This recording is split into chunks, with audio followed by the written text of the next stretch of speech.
Assalamualaikum warahmatullahi wabarakatuh. Kembali lagi di channel Berita Mistis. Untuk kisah kali ini masih melanjutkan dari kisah yang sebelumnya, sebuah kisah yang berjudul Sekamar Kos dengan Dia. Kisah yang diambil dari Kaskus, dari tulisannya akun yang bernama Afrian015. Dan sebelum kita lanjut ke ceritanya, tekan dulu tombol like video ini, dan jangan lupa tekan juga tombol subscribe channel ini, dan nyalakan juga lonceng notifikasinya agar tidak ketinggalan cerita-cerita lainnya dari channel ini. Dan buat teman-teman yang pengen membaca langsung ceritanya, nanti silahkan saja kunjungi linknya yang nanti akan saya sertakan di kolom deskripsi.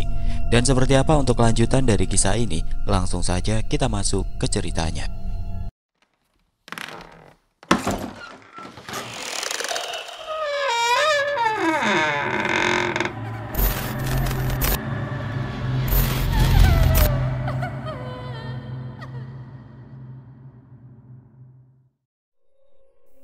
Kemudian mereka datang menghampiri aku dan Mbak Mahagra. Terlihat Mbak Mahagra tahu atau paham dengan mereka yang datang mendatangi kami. Mbak Mahagra berdiri dan menyuruh mereka bertiga ikut duduk bersama. "Wahlah Bu, sudah nyusul aja. Sini Bu, duduk bareng sama Nak Rian." Mbak Mahagra mempersilahkan mereka. "Monggo Nek, Mas, Mbak." Sapaku tersenyum sambil mempersilahkan mereka duduk. "Ini Le, istri Simba sama anak-anak Simba. Benar kan apa kata Simba tadi? Mereka pasti nyusul." "Oh iya Mbah, salam kenal Nek. Saya Rian. Tadi kebetulan ketemu Mbak Mahagra di jalan, dan kelihatannya Mbak Mahagra kecapean, makanya saya antar." Istri Mbak Mahagra hanya diam sambil tersenyum kaku dengan pandangan kosongnya. "Bu, mau pesan apa? Biar Bapak pesenin. Sama kalian juga mau pesan apa?" tanya Mbak Mahagra ke keluarganya. Namun tidak ada jawaban dari mereka. Anehnya Mbak Mahagra ini seolah tahu apa yang diinginkan sama keluarga mereka dan langsung menuju depan ke arah penjualnya dan memesankan makanan untuk mereka. Setelah istri dan anak Mbak Mahagra duduk bareng kami, aku hanya ngobrol saja dengan Mbak Mahagra, soalnya mereka hanya diam saja. Setelah menunggu makanan cukup lama, akhirnya makanan kami pun datang. Terlihat seorang pelayan dari warung itu datang menghampiri kami sambil membawa makanan yang kami pesan tadi. Tercium bau makanan yang sangat menggiurkan. Seorang pelayan dengan pakaian kaos yang menggunakan celana kain biasa serta menggunakan belangkon tiba di samping meja dan menaruh makanan yang telah kami pesan. Setelah makanan tersaji di atas meja dengan bau masakan yang terasa sangat enak, Mbak Mahagra langsung menyantap makanan yang tersaji lezat itu. Begitu dengan keluarganya yang langsung menyantap. Karena aku juga sudah merasa lapar, aku berniat untuk segera memakan makanan itu. Sekedar informasi, di warung ini aku memesan makanan Magelangan. Bagi kalian yang tahu makanan ini, pasti tahu bentuknya. Nasi goreng yang dicampur mie, lebih tepatnya. Namun baru aku mau mengambil nasi Magelangan itu dengan sendok yang sudah ada di tangan. Cincin yang tadi sudah dalam keadaan standby, tiba-tiba berkedip tapi hanya sekali. Awalnya aku pikir aku salah melihat tanda dari cincinku ini, dan aku cuek. Yang aku pikir paling tadi pantulan dari cahaya lampu yang tidak sengaja mengenai cincinku ini. Karena aku pikir tadi salah lihat tanda dari cincin itu, aku terus melakukan niatku untuk makan makanan itu. Aku sendok nasi dan lauk, dan saat akan memakannya, tiba-tiba cincinku berkedip sekitar 3 hingga 4 kali, yang membuatku yakin kalau ini memang muncul dari cincinku. Langsung aku hentikan kegiatan makanku. Sepertinya Mbak Mahagra tidak memperhatikan cincin yang berkedip tadi, sehingga dia cuek saja. Akan tetapi saat aku menghentikan makanku, Mbak Mahagra baru merespon. "Kenapa Le? Kok nggak jadi dimakan itu makanannya?" "Nggak apa-apa Mbah, aku sepertinya mau dibungkus saja ini makanannya. Baru inget Mbah, kalau aku sedang ditunggu seseorang di kos." Kubuat alasan supaya Mbak Mahagra nggak curiga padaku. "Walah, ada yang nunggu tole dari tadi. Kenapa nggak bilang? Kan kasihan." "Ya sudah, apa mau dibawa pulang saja?" "Iya Mbah, paling ini saya bungkus saja." "Ya sudah, kamu tunggu sini saja ya. Biar Mbah yang bilang sama pelayannya buat bungkus makananmu." "Nggak usah Mbah, biar saya sendiri aja. Mbah di sini saja dahar sama keluarga Mbah. Saya bisa sendiri kok." "Sudah nggak apa-apa. Hitung-hitung balas budi Mbah sudah diantar sampai sini. Sudah, mana sini, itu makananmu. Biar Mbah bawa ke depan." Karena merasa sungkan, aku membiarkan Mbah Mahagra melakukan yang dia inginkan untuk memanggil pelayan itu. Setelah menunggu beberapa saat, aku dipanggil sama Mbah Mahagra untuk ke depan mengambil makanan yang sudah dibungkus. "Nak Rian, sini, makanannya sudah siap." "Iya Mbah." Aku berjalan menuju Mbah Mahagra. "Ini Le, sudah dibungkusin sama masnya buat dibawa pulang." Sambil memberikan makanan itu, Mbah Mahagra berkata sambil tersenyum, "Wah Mbah, makanan saya kan cuma satu, kok ini jadi dua?" "Sudah gak apa-apa, yang satu kan memang punya kamu, dan yang satu ini buat teman kamu yang katanya masih nunggu di kos. Masa iya kamu sudah makan dianya belum? Kan kasihan." "Waduh, makasih Mbah. Terus ini semua berapa ya?" "Sudah gak usah, ini biar Mbah yang bayarin sebagai wujud terima kasih Mbah. Sama ini Mbah kasih sedikit sangu buat kamu jajan nanti." "Ah gak usah Mbah, malah ngerepotin. Sudah dibeliin makan juga, masa masih dikasih sangu segala. Sudah gak usah." "Le, gak baik menolak rezeki. Sudah terima saja ya."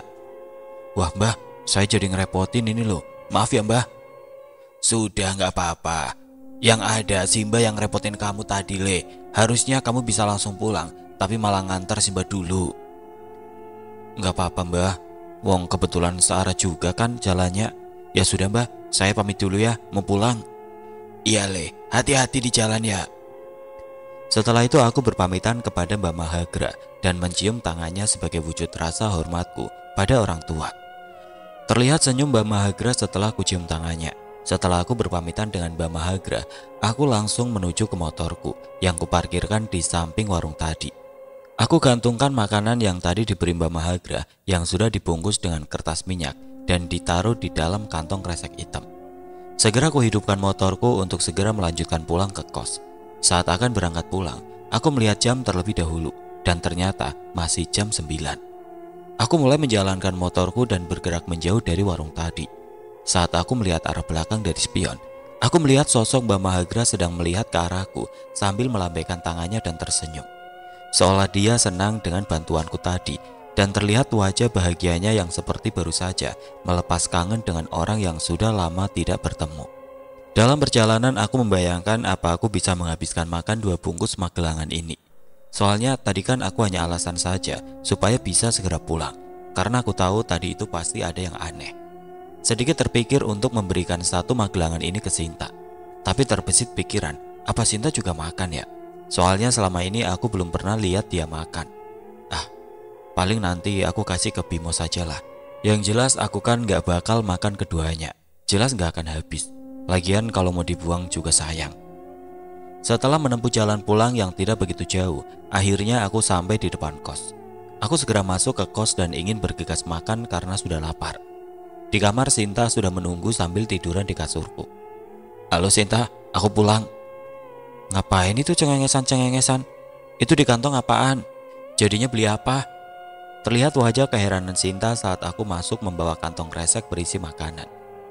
"Ini aku tadi muter-muter di sini gak ada makanan. Terus aku menjelaskan yang tadi aku alami saat mencari makanan. Bentar. Tadi kamu dari rumah Mbak Ega jam berapa?" "Tadi sekitar jam 9-an lah." "Terus habis itu kamu ketemu sama kakek-kakek dan ngantar dia, terus beli makan, terus sampai sana jam berapa?" Bentar. Kalau nggak salah lihat jam ya jam 9. "Terus habis itu kamu pulang karena cincin itu berkedip dan pulang dari sana jam berapa?" Jam 9. Jawabku seolah bingung. "Coba kamu lihat sekarang jam berapa?"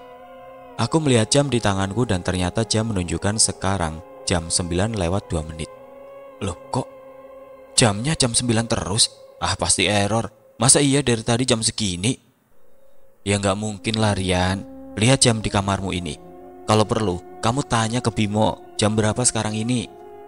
Dan saat aku melihat jam di kamarku, ternyata menunjukkan waktu yang sama dengan yang aku lihat tadi di HP-ku yang aku kira ini error. Karena belum yakin dengan jam di kamarku, aku menanyakan ke Bimo sekarang jam berapa.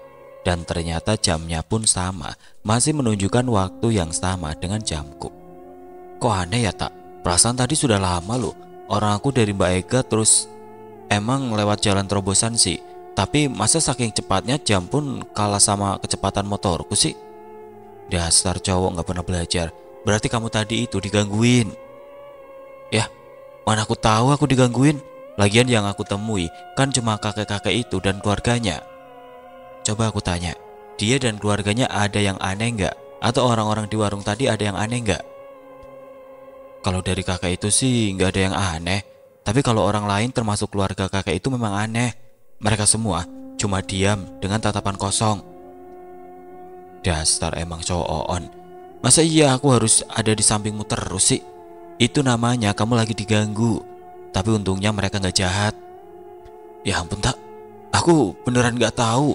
Orang cincin aku nggak nunjukin tanda-tanda seperti biasanya kok. Apa ini cincin nggak berpengaruh ya? Ya, sesuai penjelasan Mbak Margono, kalau cincin itu cuma bereaksi kalau kamu dalam keadaan ketakutan sama gangguan makhluk gaib. Kalau kamu nyaman ya dia nggak bakalan bereaksi. Makanya latihan peka. Iya deh, iya. Besok aku pulang sekalian minta diajarin Mbak Margono buat tahu itu gangguan apa bukan. Oh ya, pasti itu tadi yang di kantong makanan yang dibeliin kakek itu ya. Sudah, lebih baik buang saja. Ya sayang lah tak, ini kan makanan. Masa iya mau dibuang? Enggak ah, tetap aku mau makan ini. Ah ya terserah kamu aja, aku sih udah ngingetin. Setelah aku mengobrol dengan Sinta, aku kemudian berniat untuk memakan makan yang sudah dibungkus tadi. Aku agak sedikit aneh dengan makanan itu. Pasalnya kantong kresek yang aku bawa tadi tiba-tiba terlihat seperti sudah kotor. Terlihat di kantong kresek itu ada beberapa bekas tanah di sekitar kantong itu. Dan saat aku ambil bungkusan tadi, ternyata isi yang ada di dalam kantong kresek itu sudah berubah. Tadinya dalam kantong kresek ada 2 bungkus magelangan yang dibungkus dengan kertas minyak. Tapi saat aku buka dan aku ambil, ternyata sudah berubah wujud dengan irisan rumput kering dan beberapa kerikil yang terbungkus daun pisang kering. Loh tak, kok bisa gini? Kan tadi makanan yang aku bawa aromanya enak banget tadi. Bukannya kaget dengan perubahan wujud makanan itu, yang ada malah protes karena lapar. Kan aku sudah bilang tadi suruh buang, ngeyel sih. Untung tadi gak kamu makan. Kalau iya, miriplah kamu sama embek yang suka makan rumput. Jawab Sinta mengejekku. Terus aku mau makan apa sekarang? Lapar tak? Jawabku merengek ke Sinta. Ya mana aku tahu, suruh siapa malah main sama kakek-kakek gak jelas. Beliin makan lah. Aku disuruh beli makan. Yang ada besoknya mereka sudah gak jualan lagi karena takut lihat aku. Ayolah, ya. Gak mau, cari sendiri aja. Aku mau pergi dulu. Dan dia pun langsung hilang dari pandanganku. Ah dasar cewek tega, gerutuku saat ditinggal Sinta. Karena makanan yang tadi sudah tidak ada alias berubah wujud. Alhasil aku kebingungan untuk menyantap apa malam ini. Perut yang semakin berontak karena belum terisi makan dari tadi siang. Akhirnya aku pergi ke kamar Bimo untuk minta ke Bimo. Mungkin dia punya sedikit makanan atau cemilan buat ganjal perutku hingga pagi nanti. Soalnya kalau mau keluar jam segini sudah males karena makanan yang ada tinggal sisanya saja. Aku pun akhirnya pergi ke kamar Bimo. Di sana terlihat Bimo sedang asik main game Dota 2. Ya, biasa kalau dia lagi main pasti lupa dengan keadaan sekitar dan kalau ditanya pun hanya menjawab sekedarnya. Malah kadang tanpa pikir dulu. Oh, Bim, lagi apa? Aku masuk ya. Oh iya Yan, masuk aja, katanya sambil terus menatap monitor. Dari tadi main terus Bim, gak bosen apa capek kamu? Enggak Yan, tanggung. Bim, ada cemilan atau makanan gak? Aku lapar nih. Tuh di sana ambil aja. Kepala Bimo memberi isyarat. Oh ini Bim, lah ini mah nasi ayam buat makan lu. Apa gak apa-apa aku makan? Sudah situ, sial musuhnya pintar amat. Strateginya sih mainnya teratur gak kayak timku. Kesal Bimo saat bermain. Sabar Bim, ya sudah aku bawa ke kamar ya. Makasih Bim. Sambil senyum-senyum aku bawa nasi ayam Bimo keluar. Entah sedang mimpi apa tadi siang, kok bisa dapat makanan nasi ayam gratis gini. Pas banget lagi lapar-laparnya, malah dapat rezeki kayak gini. Kubuka bungkusan nasi ayam yang tadi diberi oleh Bimo. Terlihat daging ayam bagian dada dengan berbalut tepung crispy dan ditemani 2 potong timun dan yang jelas ada nasinya. Tanpa pikir panjang aku langsung menyantap nasi ayam itu. Betul kurasakan rasa enak karena perut yang kelaparan. Andai saja nasi ayam ini dalam keadaan hangat, pasti rasanya lebih lezat lagi pikirku. Saat aku sedang asiknya menyantap makanan itu, tiba-tiba ada suara ketukan pintu dari luar sambil memanggil namaku. Yan, Rian, buka bentar Yan. Iya bentar. Buruan Yan. Lalu aku buka pintu itu. Bim, ada apa? Sudah kamu main gamenya? Sudah. Tadi kamu ambil makanan di kamarku ya? Iya, ini lagi aku makan. Makasih ya Bim. Jadi enak aku. Jangan-jangan nasi ayam yang kamu ambil? Tanya Bimo penasaran. Lah ya iya, kan tadi aku tanya kamu, terus kamu nunjuk ke arah ini. Ya aku ambil aja. Katanya tadi aku makan gak apa-apa. Ya bukan yang itu Yan. Itu kan makan malamku. Ya aku gak tahu Bim. Wong kamu tak tanya lagi katanya bener yang ini kok. Ya sudah Yan, gak apa-apa. Sudah habisin aja, ntar aku buat mie aja. Tampak wajah Bimo sedih. Maaf ya Bim, habis kamu sih gak jelas katanya yang ini. Atau kamu mau tuh masih ada sedikit kulit sama tulangnya, masih pantas kok dimakan orang. Ucapku asal. Gundulmu Yan, masa iya aku makan sisa kamu? Sudah aku gak apa-apa, nanti mau buat mie aja. Dan akhirnya Bimo pun kembali ke kamar dengan muka yang kecewa. Tidak jadi makan enak malam ini.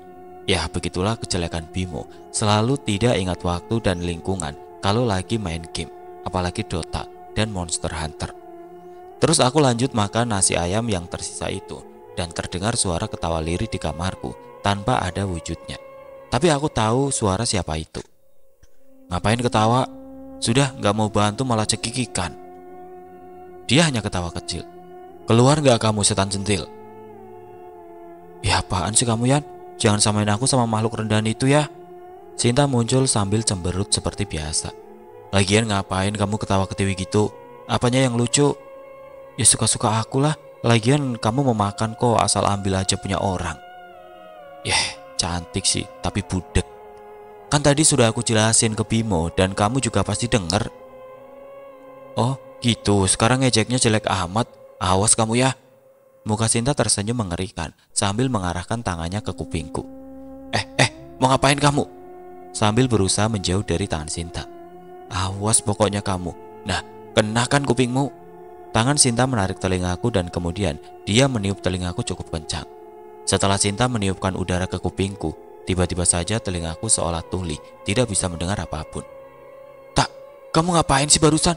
Kok aku nggak bisa dengar apa-apa? Hah? Apa Yan? Hah? Sinta malah mengejekku seolah dia tidak mendengarku. Ini telingaku diapain? Cepat balikin ke awal. Apa sih Yan? Aku nggak ngerti. Terlihat dari mulut Sinta mengatakan itu. Tak, ayolah balikin. Aku deketin Sinta dengan tangan yang belum aku cuci bekas makan tadi. Sonoan ah. Terlihat Sinta bergerak menjauh. Tak, ayolah maafin. Gak ngecek kamu lagi gini deh. Enak kan Yan? Ejek Sinta padaku. Tak, beneran maaf lah. Gak bakal keterlaluan deh ngeceknya. Iya, sini telingamu. Terlihat tangan Sinta mulai menjewer telingaku lagi dan meniup telingaku. Kemudian aku bisa mendengar seperti awal. Kamu tak, bercandanya jelek. Biarin, lagian kamu bercandanya pakai yang ngatain. Iya deh, maaf. Setelah semua normal, aku pun menyelesaikan makanku dan bergegas membereskannya dan ingin segera beristirahat. Setelah makan, aku langsung duduk santai di kamarku sambil nonton TV ditemani Sinta. Tidak terasa waktu menunjukkan jam 11 dan aku segera pergi tidur karena besok akan ada kuliah kelas pagi. Waktu sudah menunjukkan jam 4 subuh dan seperti biasa, Sinta yang membangunkanku. Aku bangun dari tidurku dan pergi ke kamar mandi untuk mandi dan berwudu supaya nanti tinggal berangkat ke kampus karena semua sudah siap. Setelah selesai mandi dan sholat, aku duduk santai dulu karena jam masih menunjukkan pukul 6. Aku berencana berangkat jam setengah 7 karena kelas akan dimulai jam 7 pagi. Tapi karena di kamar aku merasa bosan, aku putuskan buat berangkat lebih awal. Pukul 6.15 aku berangkat. Tapi tidak langsung ke kampus. Aku pergi ke kontrakan Okto dulu untuk mengajaknya berangkat lebih awal. Sesampainya aku di kontrakan Okto, ternyata Okto baru bangun tidur. Terlihat matanya masih terasa berat dan seakan mau menutup matanya sambil garuk-garuk pantatnya. Melihat Okto yang masih seperti itu, aku menyuruhnya untuk segera mandi dan segera berangkat ke kampus. Okto pun pergi mandi dan aku tetap menunggu di luar karena masih merasa trauma dengan kejadian dulu yang aku alami. Tapi entah kenapa Okto mandinya lama sekali. Akhirnya aku kirim pesan ke Okto kalau aku pergi ke kampus duluan karena jenuh menunggu di luar sendiri. Aku berangkat ke kampus sendiri dan aku sampai di kampus sekitar pukul 06.25, lebih awal dari biasanya. Terlihat parkiran kampus masih sepi dan hanya terisi beberapa motor saja di parkiran. Aku parkirkan motorku di dekat pintu masuk gedung, supaya nanti kalau pulang bisa langsung ambil motor tanpa harus mencari dan berjalan jauh. Soalnya kalau sudah siang, tempat parkir kampusku ini seperti lautan motor. Dilihat dari ujung hingga ujung, semua penuh dengan motor. Setelah aku memarkirkan motorku, aku langsung masuk menuju gedung di mana kelasku berada. Aku masuk ke gedung itu. Terlihat lorong masih dalam keadaan sepi. Tepat di depan pintu masuk yang biasanya ada Pak Satpam yang standby di sana, ternyata belum ada di tempatnya. Ya, mungkin aku berangkat terlalu pagi, bahkan kepagian dari Satpam. Aku berjalan menuju tangga untuk naik ke lantai 4, di mana kelasku nanti berada. Awal hari yang memang harus berolahraga, karena untuk menuju lantai 4 aku harus naik tangga, dan memang belum ada lift untuk naik. Jadi mau gak mau ya naik tangga dengan perut yang masih kosong, dan pelajaran yang akan menguras pikiran nantinya. Saat menaiki tangga, mulailah muncul rasa malas karena mengingat belum makan dan pelajaran yang akan menguras pikiran. Sesampainya di lantai 4, aku menuju ke ruang kelas dan menunggu di depan kelas. Karena ruang kelas juga masih kosong, belum ada anak kelasku yang datang. Aku cek grup kelas, mana tahu ada info kalau hari ini kelas pertama kosong. Saat aku cek ternyata belum ada info dari teman kelasku. Sambil terus menunggu, jam sudah menunjukkan pukul 06.40 dan masih belum ada anak yang datang.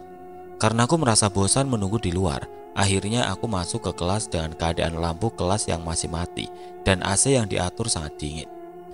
Kurasakan dingin yang menusuk tulang. Bayangkan saja, pagi hari dengan suasana yang masih dingin dan masuk ke dalam kelas yang ada AC-nya dengan suhu paling rendah. Entah siapa yang mengatur AC itu, aku tidak menghidupkan lampu dan hanya terduduk di kursi dekat dengan pintu kelas. Sehingga aku masih bisa melihat keluar, siapa tahu ada temen yang sudah berangkat dan bakal aku samperin. Saat aku tengah duduk sendirian sambil main HP, tiba-tiba ada seorang cewek yang lewat dan masuk ke kelasku. Kurasa aneh saat cewek itu masuk. Aku tidak mendengar langkah kakinya. Setelah cewek itu masuk, kemudian dia menolehkan kepalanya ke arahku, dan ternyata sosok cewek itu adalah anak dari kelas sebelah. Dia cewek yang menurutku sempurna.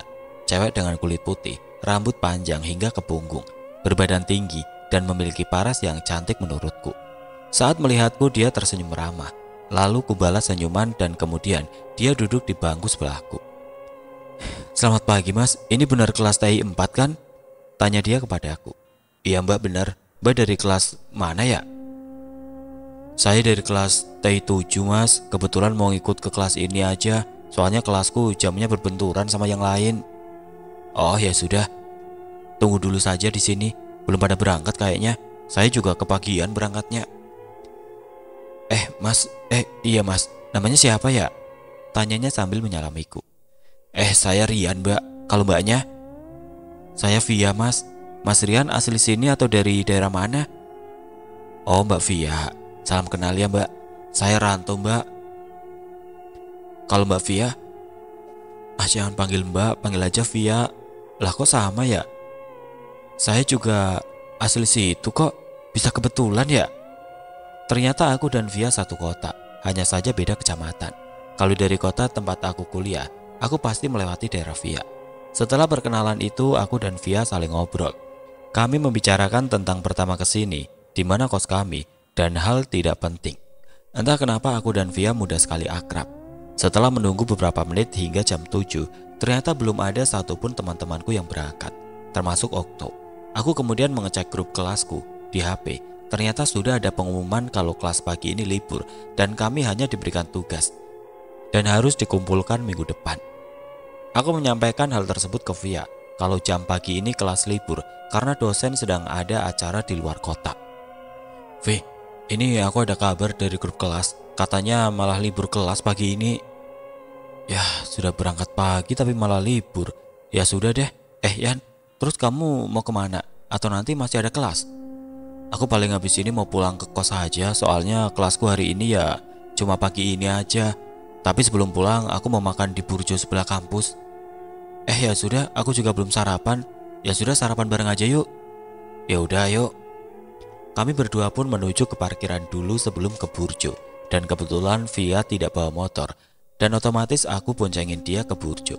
Sesampainya di Burjo, kami pun segera memesan makanan untuk sarapan. Kebetulan juga masih sepi, jadi kami tidak perlu menunggu pesanan lama. Kami duduk berhadapan di Burjo itu sambil terus mengobrol ke sana kemari. Setelah makanan sampai, kami pun masih terus mengobrol sambil makan. Sesekali juga kami bercanda saat makan. Via tersedak. Kenapa Vi? Makanya kalau lagi makan gak usah bercanda mulu. Kesel kan akhirnya. Ejekku padanya. Minum Yan, minum. Tanpa disadari saat dia tersedak, ada nasi yang keluar dari hidungnya. Ini nih, minum dulu. Ada-ada saja, nasi sampai keluar dari hidungmu tuh. Kamu sih bercanda mulu dari tadi. Sambil mengusap hidungnya yang basah karena nasi yang keluar dari hidung. Iya deh, ya sudah, habisin dulu aja. Oh ya, habis ini aku mau langsung pulang ya ke kos. Kamu mau diantarin dulu atau mau pulang sendiri? Tawarku ke Via. Aku boleh main ke kosmu nggak? Aku bosan di kos sendiri. Lagian kelas selanjutnya masih nanti jam 10.15. Tapi kosku jauh Vi, perlu helm. Kamu ada helm di kos nggak? Ada kok, nanti kita ambil dulu, oke? Ya sudah, ayo habisin dulu, terus kita berangkat. Setelah selesai makan, aku pun bayar makananku sekaligus punya Via. Walau baru kenal, kami sudah bisa akrab banget. Kan tidak enak kalau makan bayar sendiri-sendiri. Via sempat menolak, tapi gengsiku sebagai cowok tetap kekeh buat membayarkan makanan dia juga. Dan dia pun terpaksa menerimanya. Setelah selesai di Burjo, aku langsung mengantar Via untuk mengambil helmnya di kos. Kami pergi ke kos Via dulu, sesuai petunjuk arahnya. Tidak jauh dari kampus, hanya saja harus masuk gang-gang kecil. Akhirnya kami pun sampai di kos Via. Terlihat rumah bergaya modern berwarna merah muda dari jauh, dengan tanaman hias yang ada di depan kos-kosannya. Sesampainya di depan kos Via, aku berhentikan motorku di gerbang kosnya dan aku tunggu Via di luar. Sempat terasa ada hawa aneh di kos-kosan Via ini. Walau suasana jam 8 ini yang harusnya masih sejuk, tapi saat aku menunggu di depan kos Via, terasa aura yang membuat hawa di sekitarnya itu singup. Di mana suasana sekitar terasa dingin, tapi tubuh merasakan tidak nyaman dan membuat keringat keluar. Sempat juga saat aku sedang menunggu Via di luar, dari arah jendela yang bersebelahan dengan pintu masuk, aku seperti sedang diawasi oleh seseorang. Saat aku mencoba melihat ke arah jendela itu, aku sekilas melihat ada seseorang atau sosok yang mengintipku dari dalam. Terlihat gorden bermotif bunga itu seperti disibakkan layaknya orang yang sedang melihat dari jendela. Sosok itu dengan cepat hilang saat aku menoleh mengarah jendela itu. Dan terlihat gorden tadi bergerak, seolah baru saja digerakkan. Pikirku itu paling teman kos Via saja, yang sedang memastikan siapa yang berhenti di depan kosnya. Tidak lama setelah itu Via pun keluar dari kosannya sambil membawa helm dan memakainya. Lalu dia langsung naik ke belakang motorku dan kami mulai pergi ke kosanku. Tidak lupa di jalan kami tetap mengobrol seolah sudah kenal lama. Dan tidak perlu waktu lama kami pun sampai di kos-kosanku. Kami mulai masuk ke arah kos hingga tiba-tiba Via seperti kaget saat sedang melihat ke arah atas. Tepatnya ke arah kamarku. Aku langsung naik ke lantai 2 di mana kamarku berada dan diikuti Via di belakangku. Sampailah kami di depan kamar kos, Via sempat bertanya padaku. Yan, kamu ngekos di kamar ini? Tanya Via penasaran. Iya Vi, emang kenapa? Kamu ngerasa ada gangguan gak di sini? Via menunjuk kamarku. Gangguan apa Vi? Gak ada tuh, yang ada gangguan dari teman kosku. Ih bukan itu, maksudku gangguan dari makhluk halus. Gak ada tuh, emang kenapa? Gak apa-apa sih, sudah yuk masuk ke kamarmu aja. Tapi pintu dibuka aja, gak enak sama yang lain ntar. Emang mau ngapain kalau ditutup? Dan kami pun masuk ke kamar dan mengobrol di sana sambil nonton TV. Tapi aku merasa ada yang aneh di Via. Apakah dia juga punya kelebihan? Mungkin coba aku tanyakan, emangnya dia tadi lihat apa? Vi, kamu emang tadi lihat apa coba? Cerita. Enggak kok Yan, gak ada apa-apa. Lah jujur aja, aku gak bakal takut. Serius kamu mau tahu apa yang aku lihat tadi? Iya, coba jelasin, kamu tadi lihat apa? Ya sudah, tapi jangan takut ya. Aku tadi lihat di depan kamarmu ada seorang cewek. lagi berdiri sambil lihat ke arah kita waktu di bawah. Tapi kayaknya dia nggak usil sih. Coba sebut ciri-cirinya. Ya dia itu, Via menyebutkan ciri-ciri yang sama persis dengan ciri-ciri Sinta. Oh dia. Hah dia? Apa kamu juga tahu? Atau jangan-jangan kamu juga punya kelebihan lihat begituan? Ah, aku sih sudah nggak cuma tahu kalau sosok itu, malah sudah paham benar. Berarti kamu beneran bisa lihat juga dong. Aku bisa lihat, cuma hanya sekejap entah karena apa. Tapi kalau pas aku takut, baru bisa full lihat terus. Loh, kok aneh? Tapi malah bagus lah kalau bisa gitu. Lebih enak nggak bisa lihat. Yang begituan sih malah. Ya emang, Yan, terus dia itu siapa yang tadi di luar sana? Itu sosok cewek nyebelin. Aku pun menjelaskan sosok Sinta pada Via, tapi tidak aku beritahu kalau dia ini adalah pendampingku. Aku sedang menjelaskan ke Via tentang Sinta, yang sebagian besar aku ceritakan ke dia adalah keusilan Sinta. Tanpa disadari Sinta muncul di belakangku, tapi entah kenapa Via tidak menyadarinya. Sinta datang dari belakangku kemudian berjalan ke depan lewat sampingku. Terlihat wajah Sinta tersenyum jengkel padaku karena aku menceritakan keusilannya ke Via. Karena takut Sinta marah, aku yang sedang cerita tentang keusilan Sinta, tiba-tiba aku hentikan obrolannya. Lah Yan, kok berhenti ceritanya? Gak apa-apa Vi, ntar lanjut lagi. Aku tertawa kaku melihat Sinta di belakang Via sambil tersenyum menakutinya. Iya deh, berarti sosok cewek itu suka gangguin kamu dong? Enggak kok, dia malah baik sama aku. Kadang malah dia bantu aku. Jawabku singkat. Lah kok tiba-tiba jadi muji sosok itu? Gak apa-apa. Ah dasar kamu aneh. Kami pun mengobrol tentang kelebihan kami masing-masing. Hingga akhirnya jam sudah menunjukkan pukul 9.45. Jam yang harusnya Via berangkat ke kampus. Namun karena dia masih merasa asik mengobrol denganku, dia putuskan untuk tidak masuk kelas dan terus mengobrol tentang hal itu. Sinta yang sejak tadi muncul pun hanya diam sambil memperhatikan kami ngobrol satu sama lain. Aku dan Via tidak hanya mengobrol tentang hal mistis, tapi kami saling bertukar cerita tentang masa kecil kami. Tanpa terasa, aku dan Via mengobrol sudah cukup lama dan jam sudah menunjukkan pukul 3 sore. Dia meminta untuk diantar pulang ke kos-kosannya, soalnya dia akan pergi kerja nanti jam 4 sore. Via bukan hanya seorang mahasiswi, tapi dia juga bekerja untuk menambah uang jajannya. Dan tanpa aku sangka, jabatan di tempat kerjanya pun sudah lumayan.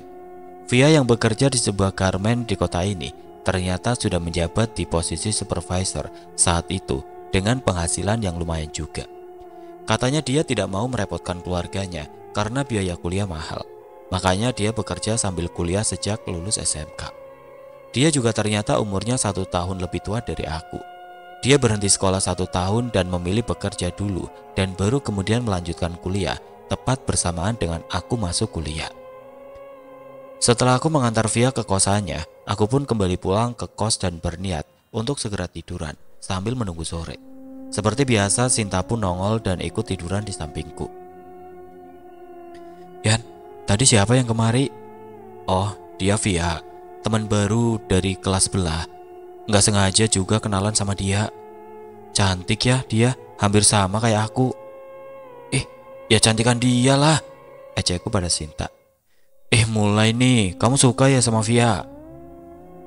Nggak tahu tuh, orang baru kenal. Tumben amat nanya gitu. Biasanya kalau aku deket sama cewek, kamu ngambek. Kok kali ini enggak? Enggak lah, dia beda Yan. Dia sepertinya bisa jadi pendampingmu juga. Soalnya tadi aku lihat dia begitu saja sudah merasa aman kalau ngelihat sosok yang menurutnya aneh. Nggak kayak kamu. Ah kamu ini tak ada-ada aja. Aku belum kepikiran sampai ke situ. Iya, tapi Yan, aku tadi merasakan ada sesuatu yang aneh dari Via. Aku rasa ada sesuatu di kosannya. Hawa negatif dari sosok itu terbawa Via sampai ke sini. Sampai aku bisa merasakannya. Emang kenapa tak? Aku juga tadi merasa aneh saat di kos Via. Aku rasa ada sosok makhluk yang selalu mengikutinya di dalam kos. Tapi sepertinya dia bukan asli penghuni kos itu. Terus kira-kira menurut kamu tak? Sosok itu berbahaya nggak? Ya kalau menurutku sih tergantung Via sendiri gimana dia ngerasa aman apa enggak di sana. Tapi menurutku mending besok atau kapan kita coba cek sana.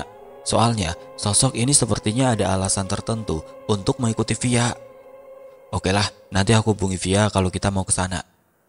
Berhubung waktu masih sore dan tidak ada kegiatan apa-apa, aku di kos hanya tiduran dan bermain HP sambil menyalakan TV. Tapi tidak kulihat. Awalnya, aku hanya bermain WA dan cek status teman-teman. Setelah semua aku lihat, aku berganti bermain IG. Karena aku sudah merasa bosan, kemudian aku membuka galeri yang ada di HP-ku. Aku lihat satu persatu isi galeri itu. Foto-foto lama masih tersimpan di sana. Memang sengaja waktu itu aku memasukkan foto-foto yang ada di komputer ke HP untuk lebih mudah menontonnya. Satu persatu aku lihat sambil mengenang memori yang ada di dalam foto itu. Terlihat beberapa foto tentang Vita yang masih tersimpan di sana. Kembali hati merasa sedih dan mengingat kenangan tentang dia. Entah kenapa saat aku melihat foto-foto bersamanya, serasa hati ini ingin mengulang lagi kegiatan waktu masih bersama Vita. Karena sadar hati mulai sedih, aku scroll layar HP-ku ke halaman selanjutnya untuk membuyarkan pikiranku tentang Vita. Sinta yang dari tadi ikut nimbrung di sampingku sepertinya sadar akan perasaanku yang kembali sedih saat melihat foto Vita. Karena kebiasaan Sinta selalu menghiburku saat aku sedang sedih. Pas aku ganti ke lembar selanjutnya dan menampilkan foto masa kecilku, Sinta mulai berulah usil. Ini anak kecil siapa yang lucu amat? Tanya Sinta sambil tertawa lirik. Ini aku lah tak, siapa lagi, lucu kan? Sampai sekarang pun masih lucu kok. Jawabku bangga. Ah, kayak gini lucu dari mananya? Yang ada aneh. Ejek Sinta padaku. Ah, kamu ini tak, gak pernah yang namanya membiarkan aku senang dikit. Ya mana ada kayak gitu kok lucu. Kalau lucu, setan gak ada yang tertarik Yan. Terus maksudmu, wajahku sekarang serem? Iya, kayak Om Gen malah. Makanya sering digangguin setan cewek kan. Itu tandanya aku dulu memang lucu. Tapi sekarang aku ganteng. Bukan bagi manusia, tapi bagi makhluk astral pun aku mempesona. Kayak gini ganteng. Ekspresi menjengkelkan Sinta kembali diperlihatkan. Aku dan Sinta kembali bercanda setelah rasa sedihku hilang. Setiap ada gambar yang ada di HP-ku ini, dia selalu bertanya dan pasti menjadi bahan candaan. Sinta ini tidak hanya pandai melindungiku, akan tetapi dia juga selalu tahu bagaimana cara mengubah sedihku menjadi tawa, hingga aku melupakan hal yang membuatku sedih tadi. Aku menunjukkan foto-foto lama yang aku simpan di HP kepada Sinta. Aku pun bercerita tentang dulu waktu aku kecil itu gimana. Tingkah konyol yang selalu aku lakukan itu gimana. Tapi ternyata Sinta tahu semua itu. Aku tidak heran, karena Sinta memang sudah ada sejak dulu, bahkan sebelum aku ada. Pasti dia juga tahu pertumbuhanku, karena Sinta memang sudah ada di rumah nenekku dulu. Saat melihat foto-foto lama itu, aku sempat berandai-andai. Seandainya ada mesin waktu, aku ingin kembali ke masa lalu, hanya untuk sekedar melepas kerinduan akan suasana masa lalu yang tidak bisa aku temukan pada masa sekarang. Di mana tempat bermain anak-anak masih banyak. Kebun-kebun selalu dijadikan tempat bermain. Suasana anak yang riang bermain di luar rumah. Pokoknya, sangat berbeda dengan masa sekarang yang terlihat seperti tidak adanya anak-anak. Yang ada hanya orang tua yang bermain di luar menurutku. Tak, lihat deh, suasana di foto ini terlihat sangat hidup ya. Walau hanya sekedar gambar, tapi suasana di sana sangat terlihat ramai. Aku tunjukkan beberapa foto lama yang ada di HP-ku. Ah mana, kayaknya biasa aja tuh, katanya sambil memperhatikan foto di HP-ku. Ah kamu ini tak, bisa nyeleneh, aku lagi serius ini loh. Aku kangen sama masa-masa seperti ini tak, ingin rasanya pergi ke sana lagi. Ya tinggal pergi ke sana aja, kamu tinggal pulang kan bisa. Iya tak, tapi bukan tempatnya yang aku rindukan, tapi suasananya. Lagian kalau aku pulang juga tempatnya sudah beda. Ya namanya waktu Yan, kita tidak akan bisa mengembalikan atau memajukan waktu. Ya kita ikuti aja alur ini. Iya tak, aku tahu. Tapi andai saja itu bisa, aku bakal puasin menikmati waktu itu, walau hanya sebentar, dan setelah itu harus kembali lagi. Setelah perkataanku tadi, sepertinya Sinta hanya terdiam saja sambil terus memandangi foto-foto di HP-ku. Karena saking bosannya setelah melihat foto itu, aku merasa mengantuk dan berpamitan sama Sinta untuk tidur sebentar. Aku menyuruh Sinta untuk membangunkanku saat waktu sholat.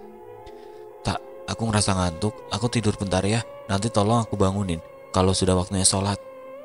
Iya Yan, sana kalau mau tidur. Tenang aja, itu udah tugasku. Gak perlu kamu perintah, aku juga akan melakukan itu. Sinta menjawab sambil tersenyum. Karena rasa kantuk yang begitu terasa, aku langsung terlelap dalam tidurku. Saat aku mulai tertidur, aku berada di sebuah kamar yang aku rasa tidak asing dengan kamar ini. Aku tidak berada di kamar kosku, tapi aku seperti terbangun di sebuah kamar yang sangat aku kenal. Terlihat dinding tembok bercat merah muda mengelilingiku dengan sebuah jendela kamar yang terlihat tidak asing juga. Ada juga hiasan rumah yang aku kenal saat aku masih kecil. Di samping tempat tidur saat itu, terdapat sebuah meja dengan mainan robot-robotan khas anak 90-an yang berbentuk robot alpha film Power Ranger yang dulu sangat populer pada era 90-an. Dan di kamar itu juga terdapat tanggalan yang sepertinya merupakan tanggalan lama dengan gambar seseorang perempuan dengan rambut khas tahun 90-an, dengan pakaian khas tahun itu juga. Terlihat juga di tanggalan itu ada angka 1998 dan menunjukkan bulan Juni. Aku langsung bangun dari kasurku saat itu dan kuamati tempat tidurku itu yang ternyata memang aku hafal dengan tempat tidur ini. Sebuah kasur kapuk yang ditutupi spray bergambar kartun, dan aku mulai menyadari sekarang sedang berada di kamarku waktu aku kecil, di mana semua set tempat sesuai kenangan yang ada pada otakku. Kenapa bisa aku bilang begitu? Itu karena saat aku mengingat semua itu, aku langsung terbayang di otak dan benar, aku pernah ada di sini. Setelah itu yang membuat aku kaget ada sosok cewek masuk ke kamarku. Siapa sangka ternyata itu Sinta yang datang menghampiriku. Dengan pakaian Sinta yang aku rasa dia buat dan disetting sesuai zaman itu. Rian, ayo keluar bentar, kita nikmati suasana ini. Sinta mengajakku sambil tersenyum manis. Aku pun mengikuti Sinta sambil menanyakan akan hal ini. Aku turun dari ranjangku dan mengikuti Sinta. Tak, pasti ini ulahmu? Tanya aku memastikan pada Sinta. Kamu ini selalu peka kalau urusan kamu sendiri ya Yan. Sinta ketawa lirik. Makasih tak, kamu ini tahu aja aku ingin merasakan suasana ini. Sudah ayo kita jalan-jalan keluar. Aku bergegas keluar dari kamar dan terlihat suasana rumah yang sangat aku rindukan. Di mana semua posisi perabotan yang masih aku hafal. Akuarium buatan tangan bapakku masih ada di posisinya dengan ikan yang dulu aku sukai. Ikan kecil berwarna-warni dengan hiasan batu-batuan yang berwarna-warni pula masih terpajang jelas di samping jendela ruang tengah. Aku melihat ke segala penjuru rumah semua masih dalam keadaan yang sama sesuai saat aku kecil. Sofa hitam yang menemaniku saat kecil juga masih ada di ruang tamu. Dan masih banyak barang yang sudah tidak ada sekarang, tapi muncul di dalam mimpiku ini dan terlihat sangat nyata. Tanpa terasa aku meneteskan air mata karena merasakan kerinduan yang sangat dalam akan suasana ini. Suasana hangat yang sangat aku rindukan akhirnya bisa aku rasakan lagi. Suasana di mana semua keluarga masih lengkap. Kakek, nenek yang pada tahun ini masih hidup, pokoknya lengkap. Namun, selama aku menyusuri rumahku ini, aku belum menemukan orang-orang rumah. Di rumah masih terlihat kosong, dan aku baru teringat saat aku berada di mimpi itu, jam masih menunjukkan pukul 9 pagi. Jadi semua orang sedang pergi saat itu. Bapakku yang seorang guru pasti sedang mengajar. Ibuku ikut membantu pendapatan keluarga dengan berdagang pakaian di pasar, dan kakakku pasti sedang sekolah sekarang ini. Aku pun terus berkeliling rumah hingga aku puas mengingat kenangan masa lalu. Dan setelah puas, aku pun keluar dari rumah. Saat itu juga, aku merasakan perasaan haru yang sangat luar biasa. Ternyata aku memang merindukan suasana ini lebih dari apapun. Air mata menetes deras, dan Sinta hanya membiarkanku karena dia pasti tahu aku menangis bukan karena sedih. Akan tetapi aku bahagia bisa merasakan suasana ini lagi. Aku berkeliling desa yang saat itu masih banyak perkebunan atau lahan kosong yang belum berubah menjadi rumah seperti sekarang. Tak, makasih banget ya. Aku akhirnya bisa melepas kangen dengan suasana seperti ini. Iya Yan, puas-puasin aja. Tak, ayo ke sana. Aku mau tunjukin dulu aku sering kemana saja. Ya ayolah. Atau mau kita main kayak anak kecil, biar kamu bisa lebih plong ngelepas kangenmu di sini. Boleh. Gak sering juga main sama kamu tak? Ya sudah tak, ayo. Aku dan Sinta pun bermain layaknya anak kecil desa yang suka main di kebun sawah ataupun lapangan. Aku sangat menikmati saat-saat itu. Tidak terasa kami bermain di sana sampai siang karena saking asiknya. Aku terpikir untuk coba balik saja ke rumah. Pikirku pasti bapak sama ibu sudah pulang. Ternyata saat sampai rumah di sana masih dalam keadaan kosong. Aku baru teringat kalau dulu bapak sama ibu pasti ke rumah kakek nenek dulu. Soalnya dulu kami belum serumah dengan kakek nenek. Aku pun mengajak Sinta untuk pergi ke rumah nenek. Tak, kayaknya kita pergi ke rumah nenek yuk. Aku lupa kalau siang ini pasti bapak ibu di sana. Ayo, mau ku buat langsung sampai sana atau gimana? Enggak tak, aku masih mau merasakan suasana seperti ini. Jadi buat ini senormal mungkin. Kita jalan aja ke rumah nenek. Aku dan Sinta berjalan kaki menuju jalan raya untuk mencari angkot. Setelah dapat angkot kami pun naik. Dan ada lagi satu yang aku lupa. Aku tidak membawa uang. Karena aku minta Sinta untuk membuat ini normal. Aku sempat bingung mau bayar gimana. Ternyata Sinta sudah siap dengan uangnya. Sinta memberiku beberapa uang kertas yang bergambar perahu layar berwarna merah dan ada nominal 100 rupiah. Dan itu akan menjadi bayaran untuk kami naik angkot ini. Akhirnya sampailah kami di tempat di mana kakek, nenek, dan kedua orang tuaku. Kami sampai di depan rumah nenek. Terlihat masih jelas rumah tua bertembok kayu dengan bagian depan adalah kios nenek yang kebetulan berjualan pakaian seperti ibuku sekarang. Aku melihat rumah nenek yang ramai dengan orang yang membeli dagangan nenekku. Memang dulu nenekku ini terkenal sebagai penjual kain jarik yang sangat laris karena memang bahan dan kualitas yang dijual sangat bagus. Aku berkeinginan untuk masuk ke sana sekedar melepas kangen dengan nenekku.